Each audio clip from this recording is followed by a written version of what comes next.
Tidak pernah ada definisi miskin. Term miskin itu tidak ada di dalam Islam. Miskin itu apa? Human error. Bank resmi di Aceh ini tidak sanggup mengelola uang tuh, taruh aja di Baitul Mal. Itu ide menarik juga. Ya, makanya. Sago ID, jangan lupa subscribe dan nyalakan loncengnya. Bang, ada satu yang menarik. Sejak MOU Helsinki, kemudian lahir Undang-Undang Pemerintah Aceh. Itu di undang-undang itu diamanahkan sebenarnya. Ada satu PP, entah aturan apalah namanya. Itu bahwa di Aceh zakat dapat mengurangi pajak. Ya. Tapi konsep itu atau aturan itu kan belum lahir. Betul. Nah, secara konsep bagaimana tuh Bang perspektif zakat mengurangi pajak? Oke, baik. Assalamualaikum warahmatullahi wabarakatuh. Alhamdulillah wassalatu wassalamu ala Rasulillah. Pertama sekali zakat ini merupakan salah satu konsep untuk kesejahteraan sosial. Dan itu merupakan ibadah mahabbah, juga ibadah sosial. Ya. Nah, di dalam UU PA tersebut memang sudah diamanahkan untuk diberlakukannya zakat sebagai pengurang pajak. Nah, ini merupakan konsep sistem ribat yang ada di Malaysia. Malaysia, mereka itu dihitung terlebih dahulu berapa jumlah kutipan yang harus dibayar ke negara. Misalnya, saya punya jumlah tanggungan yang harus saya bayar ke negara 1 tahun ini adalah 5 juta. Oke, dari 5 juta tersebut itu harus saya store ke negara. Nah, hitung berapa pendapatan saya dan berapa zakat saya. Oh, ternyata zakat saya itu cuma 2 juta. Oke, berarti 2 juta saya store zakat, 3 juta saya store pajak. Itu sebenarnya konsep itu yang paling logika simpel. Yang sederhana yang dapat kita gambarkan. Sekarang pertanyaannya, kenapa ini tidak mau diperjuangkan oleh teman-teman yang berada di parlemen untuk menggolkan ini? Ini sebenarnya konsep yang paling yang paling justice, yang paling adil. Sehingga apa? Tesis saya mengenai double tax di Aceh, bukan pajak nanggro ya. double tax. Antara zakat dengan pajak. Nah, jadi setiap orang muslim yang berada di Aceh, maka mereka mempunyai 2 kewajiban. Pertama sekali, kewajiban mereka itu adalah membayar zakat sebagai orang muslim. Dan yang kedua, mereka harus membayar pajak. Bayangkan berapa banyak pendapatan negara itu hilang. Dikarenakan ketidaktaatan. Tapi kalau seandainya ini diatur dengan regulasi yang bagus oleh pemerintah, kita harus mengeluarkan sistem yang sama seperti pajak. Untuk zakat juga seperti itu, harus ada bailing zakatnya. Jadi setiap perusahaan yang terdaftar di pemerintahan, mereka harus mempunyai nomor wajib zakat. Nah, itu sebenarnya yang sangat-sangat penting. Apakah ini kan pertanyaan berikutnya, apakah ini akan mengurangi pendapatan negara? Enggak. Kenapa? Karena kita sudah mengatur zakat sebagai pendapatan daerah. Di mana mengurangi pendapatan negara? Makanya di sini sangat penting sekali.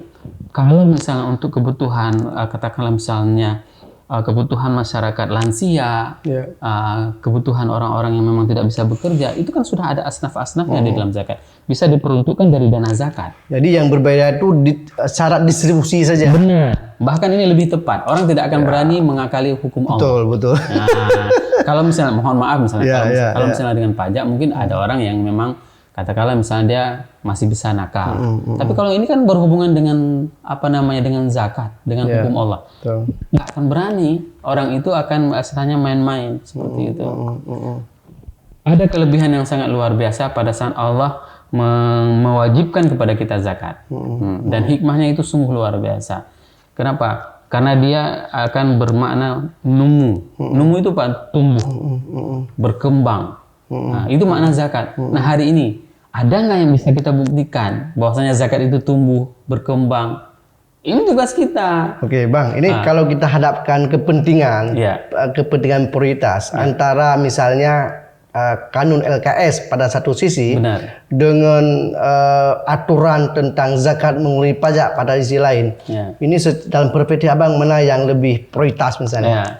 Dua-dua prioritas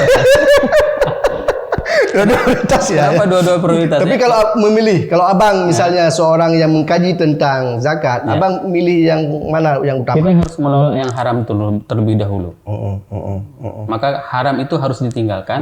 Adapun kewajiban semana mampu kita sanggup. Itu prinsip dalam ibadah. Nah, kalau misalnya haramnya di mana di LKS nih? tidak boleh ada transaksi yang ribawi. Ya. Nah, maka kita harus cut off semua transaksi ribawi yang beredar di Aceh. Nah, terlepas hari ini kalau misalnya orang banyak komplain, yang dikomplain itu kan perusahaannya. Ya. Itu pelayanannya. Jadi jangan disamakan kanun itu dengan LKS. Ini kesalahan. Ya. Maka saya katakan Dua hal yang berbeda. Dua hal yang berbeda. Maka saya katakan kanun LKS itu harga mati. Dan inilah ciri khas kita orang Aceh, tidak mau hidup dengan riba. Oke. Nah, sedangkan ini ibadah yang harus kita isi. Itu dia. Dan ini semampunya. Ya. Nah, itu dia. Tapi pemirsa atau rekan Sago, memang Ustadz Damanhur ini, beliau ini mengkaji zakat sudah lama sekali. Malah disertasinya, kajian doktornya itu kajiannya dan zakat. Dan di tangan saya juga ada satu buku yang diterbitkan oleh Bandar Publishing, tentu dengan support Ustadz Damanhur. Dan ini judulnya Zakat di Negeri Syariat. Nah, bisa diceritakan Bang, apa substansi dari, apakah ini bagian daripada disertasi atau ini bagian dari disertasi kan? Karena saya meneliti tentang zakat itu dari 2004. Sewaktu saya ngambil S2 di Malaysia di University of Malaya, saya mau meneliti tentang bagaimana tingkat kesejahteraan penerima zakat. Pulang saya ke Aceh, tidak ada data. Tidak ada data. Berarti tidak ada yang didistribusikan zakat itu secara produktif. Nah, maka supervisor saya pada saat itu mengatakan, kamu harus buat data. harus ada data. Harus create. Maka kita create lah lembaga pertama sekali di Universitas Malikus Saleh, yaitu lembaga zakat. Gaji dari para karyawan kita dipotong dengan putusan rektor, dipotong lalu kita distribusikan kepada masyarakat lingkungan. Berarti double dong. Gimana double? Double pajak juga. Memang ya. Ya, makanya lebih tinggi berarti. Sekarang kan di Aceh begitu ya. Dan jadi pengeluaran pajak pada diisi juga norm maksimal, zakat juga wajib kan. Makanya dalam salah satu publikasi paper saya di IKAYOS itu adalah double tag. Double tag di Aceh. Itu yang saya teliti dan saya publish di IKAYOS. Dan ini merupakan fenomena yang memang harus ada solusinya. Betul. Maka perjalanan seiring waktu dari 2007 baru diinisiasi lembaga tersebut sampai dengan 2019 kemarin. Ini adalah perjalanan bagaimana saya melihat di beberapa daerah zakat itu memang didistribusikan secara pejam mata. Misalnya sama sebagian sekarang gitu juga. Misalnya seperti ini, begitu terhol dana zakat itu 15 miliar. Ya udah pejam mata bagi rata terus. Selesai.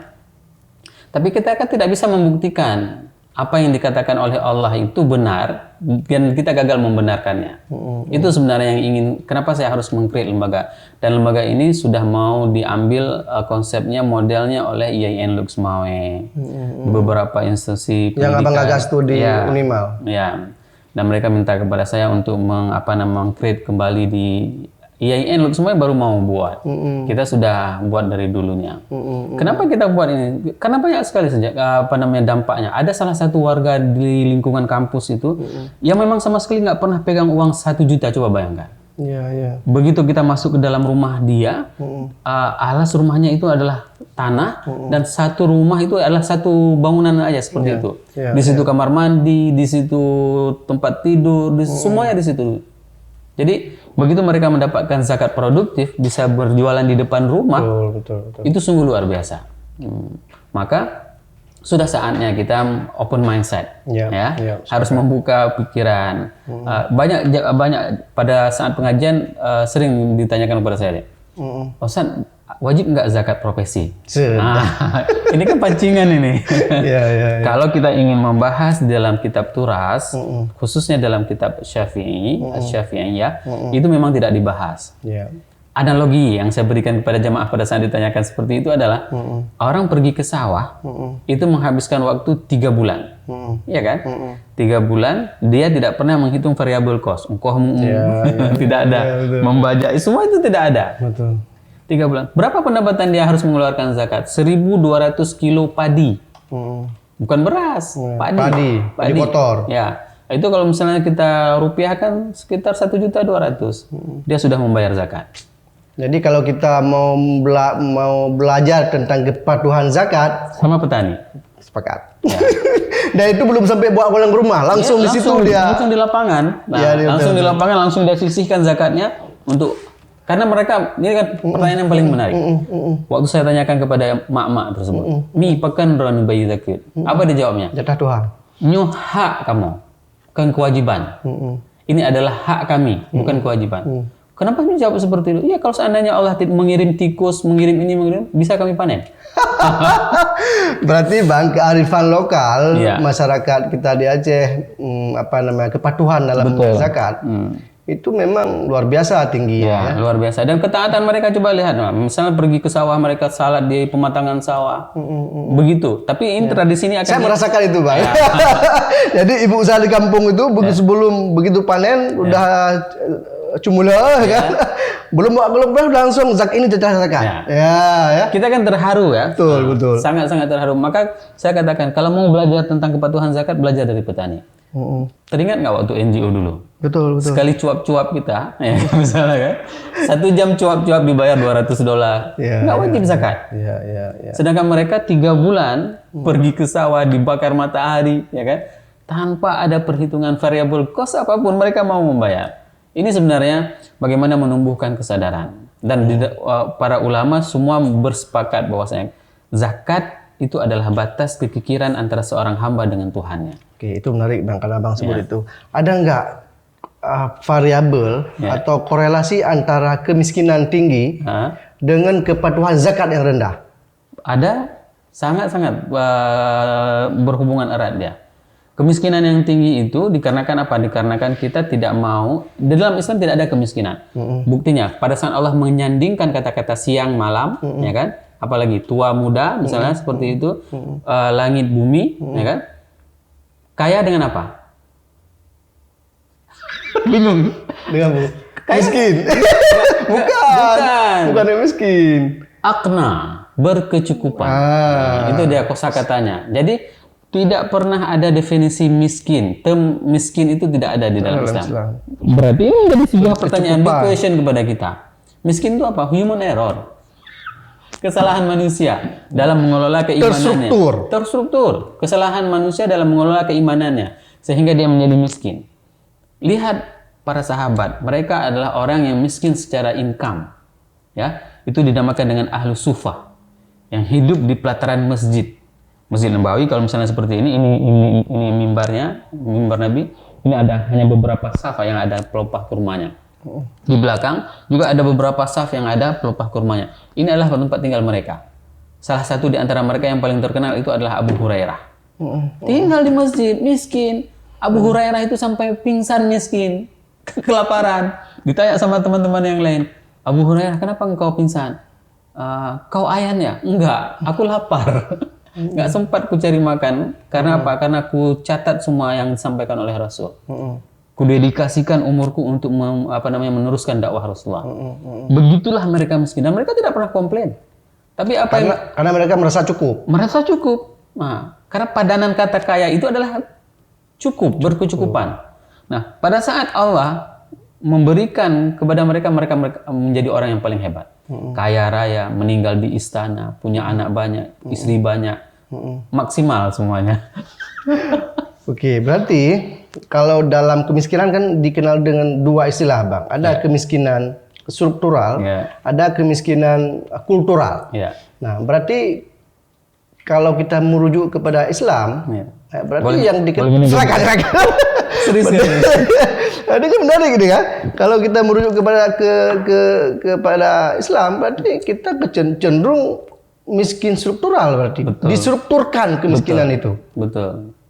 Padahal Islam tidak mengenal kemiskinan. Bahkan para sahabat mereka meminta hidup miskin.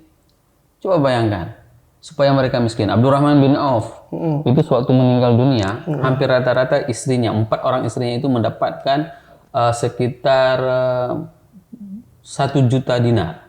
1 juta dinar kali 2 juta rupiah. Triliunan dia punya uang. Ya. Sekitar 6 triliun dia punya kekayaan. Dia paling takut miskin, sehingga apa? Paling takut kaya, sehingga semua harta itu disedekahkan.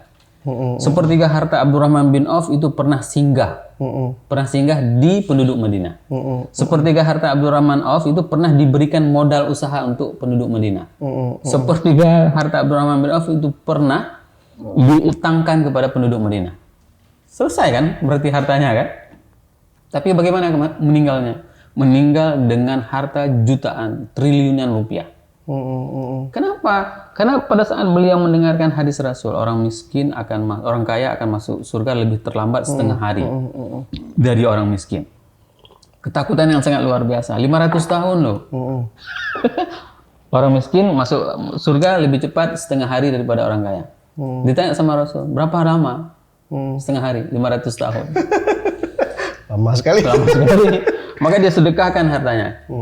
Dan itu merupakan kisah yang paling masyhur pada saat ada panen besar-besaran di Madinah. Pada saat itu terjadi sebuah hama pada kurma, maka kurma itu harus dibeli.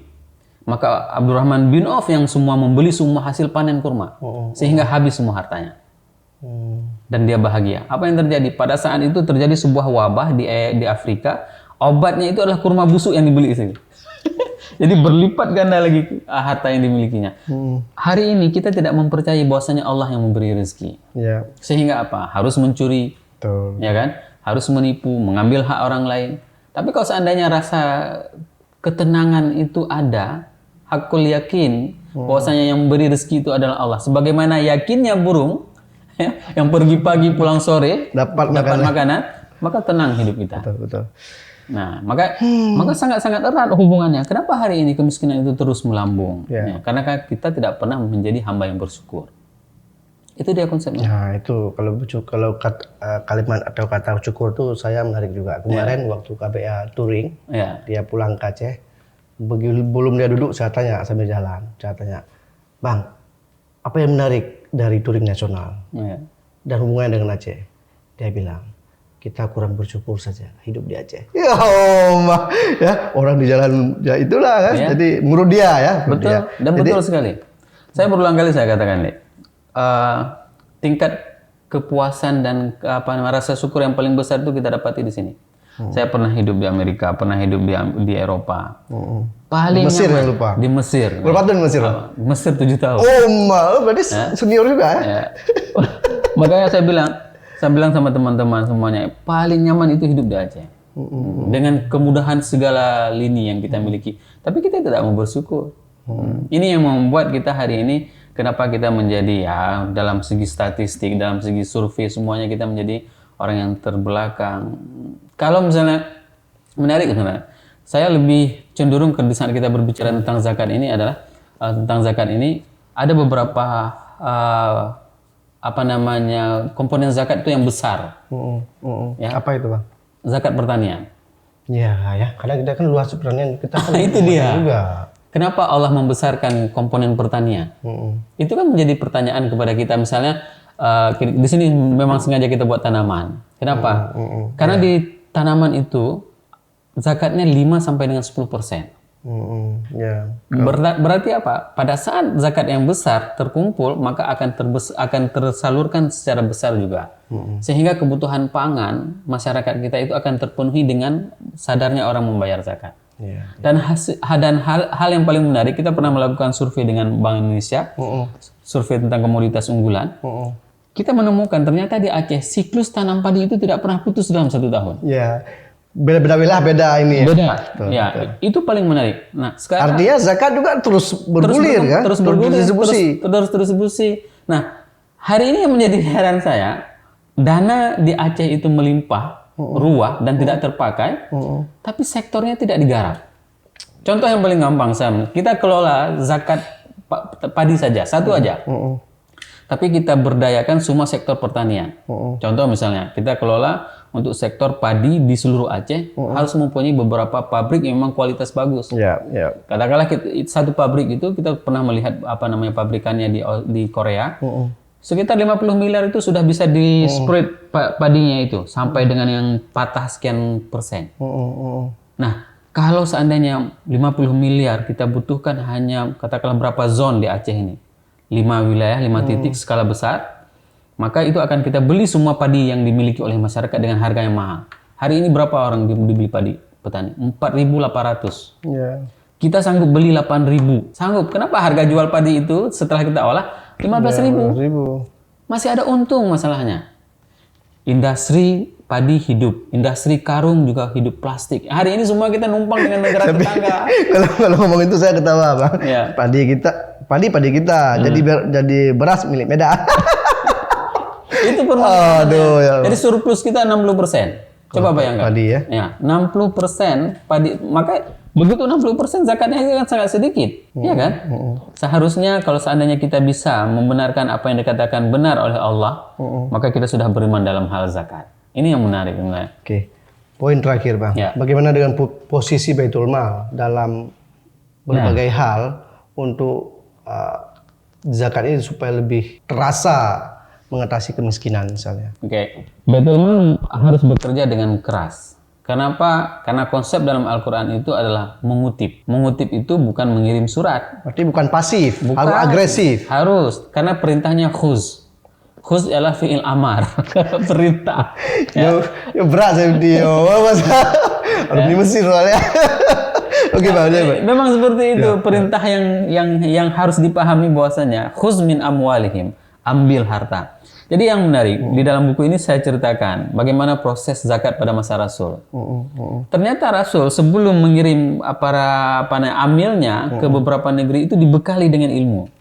Ada transfer knowledge-nya. Ini harta yang kamu ambil, seperti ini, kamu tanyakan seperti ini, seperti ini. Nah, setelah mereka ambil dan mereka bawa pulang, ternyata ada yang nakal ini. Orang-orang yang kaya ini ada yang nakal, dikasih lebih lah, tips, gitu. Ditanyain, sahabat jujur, "Wahai Rasul, saya diberikan lebih, boleh nggak saya terima?" Ditanya balik sama Rasul, "Kalau saya nggak ngirim kamu, ya, untuk ngutip zakat, mau nggak dia kasih itu?" Enggak. Pulangkan. Itu sudah sangat jelas. Tapi hari ini pada saat ada misalnya kasus seperti ini, itu kan uang kopi, Ustaz. Terserah, mau kopi, mau coklat. Oh ya, nggak boleh, harusnya ya. Nah, kenapa? Karena memang ini sudah memang prototipe ya istilahnya. Pada saat diterima sekali, dia akan membuat nanti kecurangan-kecurangan ke depan. Dan ini pasti. Strategi apa yang bisa dilakukan oleh Baitul Mal supaya ini mempercepat, Bang? Yang mempercepat ini harus dibekali semua ini. Semua amil ini harus dibekali pada setiap wilayah kabupaten kota, harus dibekali dengan knowledge-nya, dengan keilmuannya. Setelah itu bekerja sama dan bersinergi dengan perguruan tinggi. Ini sangat efektif. Contoh misalnya, anak-anak semester yang udah mau nyusun skripsi, mereka boleh mengusulkan PKL mereka itu untuk mendistribusikan zakat, mendesain program kemiskinan. Diambil dari dana zakat, mereka yang akan kontrol, dan itu adalah hasil laporan skripsi atau apapun ceritanya. Inilah yang dinamakan dengan sinergi. Universitas bukan hanya sebagai menara. Ini sangat penting. Tapi kalau seandainya kita, kendala hari ini kan tidak ada orang di lapangan itu kan. Kenapa kita tidak berdayakan mahasiswa? Berarti itu penting, kata sinergi dan kolaborasi antara inter Baitul Mal, misalnya Baitul Mal provinsi, kabupaten, sampai kampung ada Baitul Mal. Sampai kampung. Dan ini paling mudah sebenarnya, jejaringannya, jejaring Baitul Mal itu sangat kuat sebenarnya. Tapi kita mungkin persoalannya di otonomi antar kabupaten dengan provinsi juga ya. Nah, makanya itu yang paling harus kita kikis habis. Apa hak wilayah kabupaten kota dan hak provinsi. Sehingga apa? Sehingga biar mereka yang di kabupaten kota ini mempunyai program. Saya menarik di Malaysia. Malaysia itu dia mempunyai blueprint zakatnya. Punya blueprint. Misalnya 20% untuk lansia. Misalnya seperti itu. Dia punya target. Bukan by accident, tiba-tiba udah jadi untuk rumah, tiba-tiba untuk. Dan yang paling bahaya lagi praktek hari ini terjadi, buat rumah duafa. Nah, sewaktu dibuat rumah duafa itu kita dengar harus setor dulu misalnya seperti na'udzubillah lah. Itu hal lain ya. Ya. Oke, Bang, ini kan buku ketiga yang Abang tulis ya. Buku keempat apa, Bang? Zakat produktif di Indonesia. Studi kasus untuk beberapa lembaga zakat seperti Basnas, Dompet Duafa sama IMZ. Kita akan komparatifkan dengan Baitul Mal di Aceh. Seperti itu.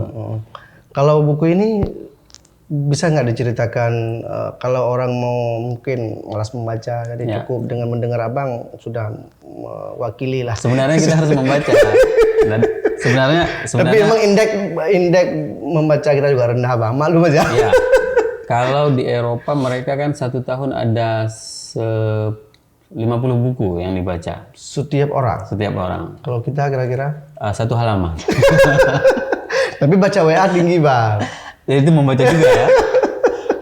Oke. Di buku ini merupakan perjalanan hasil penelitian, hasil yang didapati di lapangan selama dari 2007 sampai dengan 2019.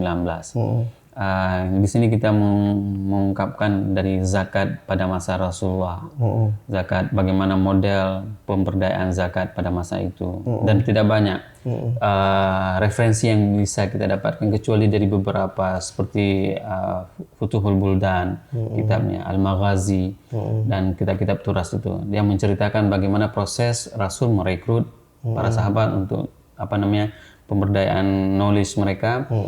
Dan setelah itu baru mereka akan kembali. Dan ini sangat penting sebenarnya sebagai patron kita. Bukan hidup dengan masa itu ya, misalnya dengan patron apa yang harus kita lakukan.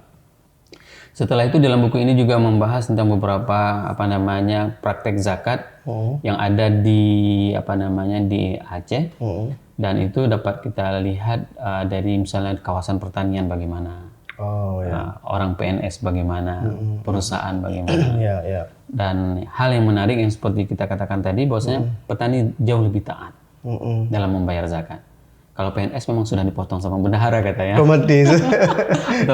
Tapi kalau pengusaha tentu. Kalau pengusaha masih ada yang memang mempunyai nilai keimanan, dia itu ngantar sendiri.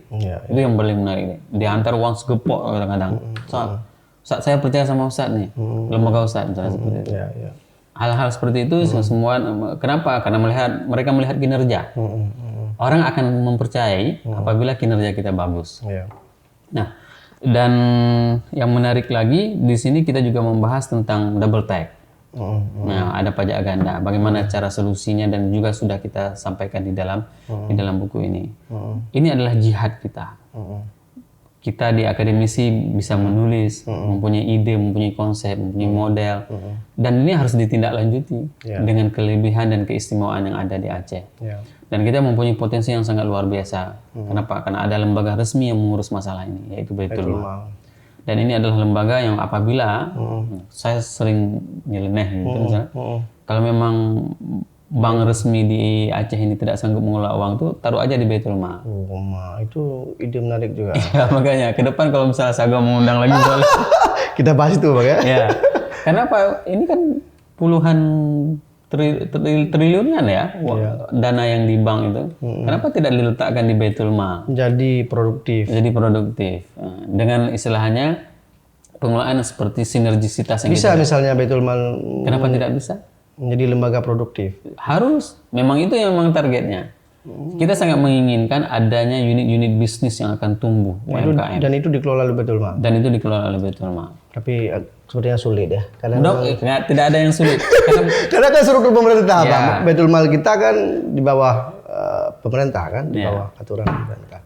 Itu di bagian di bagian terakhir itu kita melihat beberapa model pemberdayaan zakat, dan itu dapat kita lihat bahwasanya model-model distribusi zakat ini ternyata kalau mereka lembaga itu betul dalam menyalurkan, itu dapat meningkatkan pendapatan pertama dan bisa dihitung. Kenapa? Karena sebuah lembaga itu sukses dalam menyalurkan zakat itu harus bisa diukur. Cara mengukurnya apa? Pertama harus dilihat tabungan, yang kedua harus dilihat pendapatan, yang ketiga harus dilihat aset. Nah, ternyata zakat bisa meningkatkan kesemuanya. Coba bayangkan kalau seandainya zakat itu bisa disalurkan dan bisa diukur seperti ini, maka kita semua akan terindeks. Betul. Kalau misalnya dibilang Aceh angka kemiskinan sekian, mana mungkin? Karena sudah terukur. Misalnya katakanlah di Banda Aceh ada 1.000 orang yang sudah diberikan zakat produktif, kan semua meningkat. Betul. Bagaimana dikatakan miskin? Dia miskin. Nggak mungkin dia miskin. Nah, jadi kelemahan kita hari ini tidak punya data. Itu. Maka kita memerlukan kepada big data. Nah, big data ini kan contoh misalnya yang paling gampang. Saya sarankan di dalam buku ini. Setiap mustahik itu harus online. Datanya online. Misalnya si A mendapatkan zakat dari lembaga Baitul Mal Kota Banda Aceh. Dan dia sudah di listing. Begitu nanti orang mau entry data dia sudah nggak bisa lagi reject. Jadi integrasi data juga, karena kan lembaga zakat berbeda-beda ya. Dan itu sangat memungkinkan. Kita hanya tinggal taruh internet di Menasah Gampung, ya kan? Di Menasah Gampung kita update semua Baitul Mal yang ada di kampung datanya. Siapa yang paling tahu orang miskin di kampung? Tungku Imum. Betul. Ya, jadi tinggal istilahnya kan Tungku Imum yang tidak canggih tidak bisa mengoperasikan, harus ada operator satu orang. Dibilang sama Tungku Imum, kajanda serotu, entry data. Misalnya seperti itu. Dan dengan memanfaatkan teknologi akan menumbuhkan trust juga kan? Benar. Nah, jadi itulah kekuatan Baitul Mal sebenarnya ya. Seharusnya ini atau pengelola zakat lah ya. Betul sekali. Jadi dalam buku ini banyak hal yang kita ceritakan, bukan hanya sekedar teori, akan tetapi juga hasil yang kita lakukan selama ini perjalanan, selama ini dalam mendistribusikan zakat, khususnya di di Aceh. Nah, buku zakat produktif di Indonesia nanti kita akan compare dengan beberapa negara. Misalnya bagaimana penerapan zakat di Mesir. Kita akan melihat. Karena Abang pernah sana. Enggak, maksudnya di beberapa negara itu biar terbuka wawasan kita. Di kemarin kan sempat ke Inggris. Ya. Ada juga lembaga zakat di Inggris. Kalau di sana lebih mereka kepada di masjidnya. Dan yang menarik tidak ada celeng di sana. Nah, itu yang membedakan kita dengan sana ya. Maka saya kemarin di Muzakarah Ulama itu menyarankan di mana Bang? Di Losmoy. Ya. Saya menyarankan kita harus berubah kepada digital platform. Nah, jadi begitu kita mau cari di mana celeng masjidnya nggak ada. Tapi online. Tapi tinggal tempel aja handphone. Jadi kan semua orang Aceh kan punya handphone. Betul. Tinggal barcode kan aja misalnya berapa mau sedekah. 10.000 klik. Ya. Kayak di aplikasi BSI ya. Benar. Ada zakat di situ. Ya. Kalau kita ke ATM lama, mati, semacam komplainnya kan. Hidupkan handphone, di masjid-masjid sudah ada barcode itu, tinggal press. Dan salah satu masjid di Losmoy, Masjid Baitur Rahman itu paling banyak sedekah paginya itu. Oh gitu. Oh, nggak online sekarang? Sudah. Canggih di sana. Kami harus ke sana. Pulang kampung maksudnya.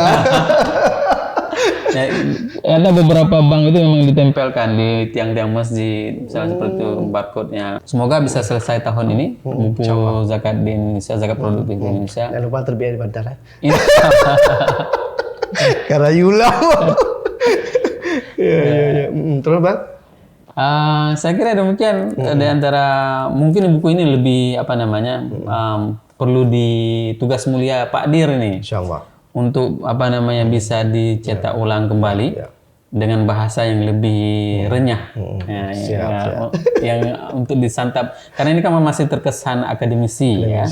Masih terkesan akademisi. Mungkin nanti sentuhan Pak Dir memang untuk bisa dijadikan sebagai buku referensi. Bagaimana lembaga-lembaga zakat yang ada di Aceh bisa mengadopsi model-model zakat yang ada dalam buku ini. Saya kira demikian. Baik, Bang. Jadi ini saya sebut pencerahan, Bang. Ya. Pencerahan karena Abang punya kapasitas untuk itu dan Abang punya kompetensi berbicara tentang itu. Dan ini tentu menjadi ruang pengetahuan kita ya, saling berbagi. Abang berbagi ke saya. Jadi ini sharing knowledge. Sharing knowledge. Makasih Bang. Insyaallah kita akan jumpa pada sesi yang lain dengan topik yang lain. Jangan topik ini lagi. Dan dengan buku yang lain, Bang. Siap, insyaallah. Baik, makasih Bang. Assalamualaikum warahmatullahi wabarakatuh. Waalaikumsalam warahmatullahi wabarakatuh. Jika video ini bermanfaat untuk Anda, silakan subscribe, like, dan nyalakan loncengnya.